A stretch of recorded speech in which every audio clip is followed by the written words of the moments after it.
गौतम बुद्ध की सीख गुस्से की वजह से बढ़ती हैं, परेशानियां और रिश्तों में आ जाती है दरार, इस बुराई से बचें।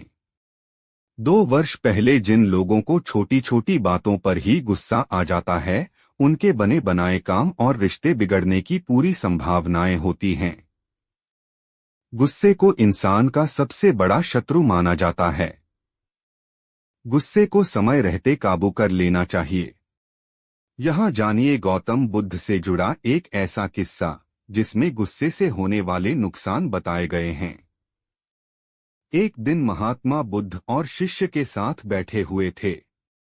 सभी शिष्य बुद्ध के उपदेश सुनना चाहते थे, लेकिन बुद्ध एकदम शांत बैठे थे।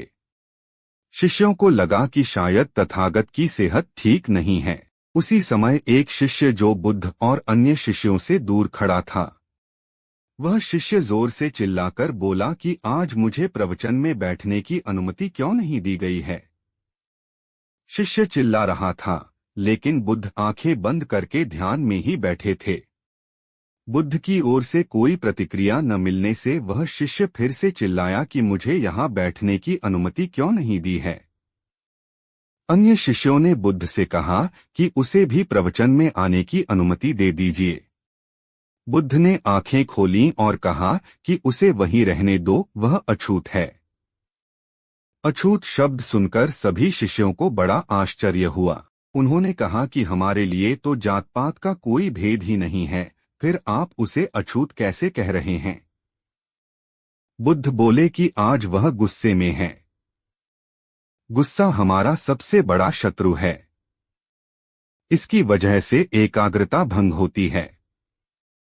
गुस्से में व्यक्ति मानसिक हिंसा करता है। गुस्सा हमारी सारी अच्छाइयों को खत्म कर देता है। इसलिए उसे कुछ समय एकांत में ही खड़े रहना चाहिए। गुस्से में खड़ा शिष्य भी बुद्ध की ये बातें सुन रहा था। उसे अपने व्यवहार पर पछतावा होने लगा। वह समझ चुका था कि अहिंसा ही हमारा धर्म है। उसने बुद्ध से क्षमा मांगी और संकल्प लिया कि अब